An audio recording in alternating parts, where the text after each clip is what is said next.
Darius the Mede rose to power after King Belteshazzar, and he decided to divide his kingdom into 120 smaller areas, called provinces. This was a huge undertaking, and the king quickly found that, despite the fact that he was an elderly man now, there was no one in his kingdom as talented and trustworthy as Daniel. So the king Darius put Daniel in charge of his entire kingdom. Being in control of so much of the kingdom made the other administrators jealous, and they began to look for a way to get rid of Daniel. The wicked advisors went to King Darius and said, "O great king, we are all in agreement that no one is as great as you. Because of this, we advise that you make a law that any person who prays to anyone other than you should be thrown into the lion's den." The king agreed to the law. But when Daniel heard that the law had been signed, he went to his house and prayed to God as he normally did. Just as they expected, the wicked advisors found Daniel praying in his house. They immediately went to King Darius and said, "Daniel is breaking your law by praying to his God. You must send him to the lion's den."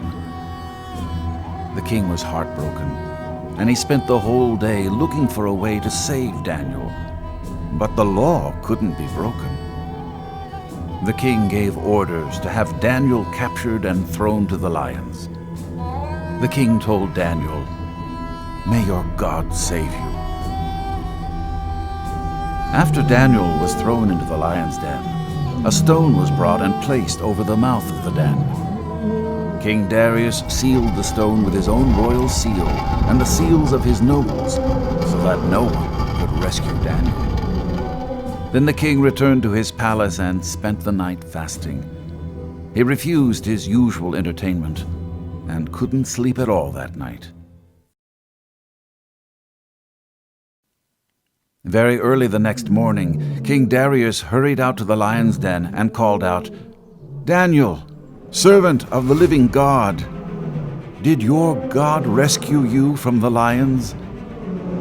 Much to the king's surprise, Daniel answered, "Long live the king! My God sent his angel to shut the lions' mouths so that they would not hurt me." The king was overjoyed, and he ordered that Daniel be lifted from the den. Not a scratch was found on him. Then the king gave orders to arrest the evil advisors who had plotted against Daniel. He had them thrown into the lion's den along with their wives and children.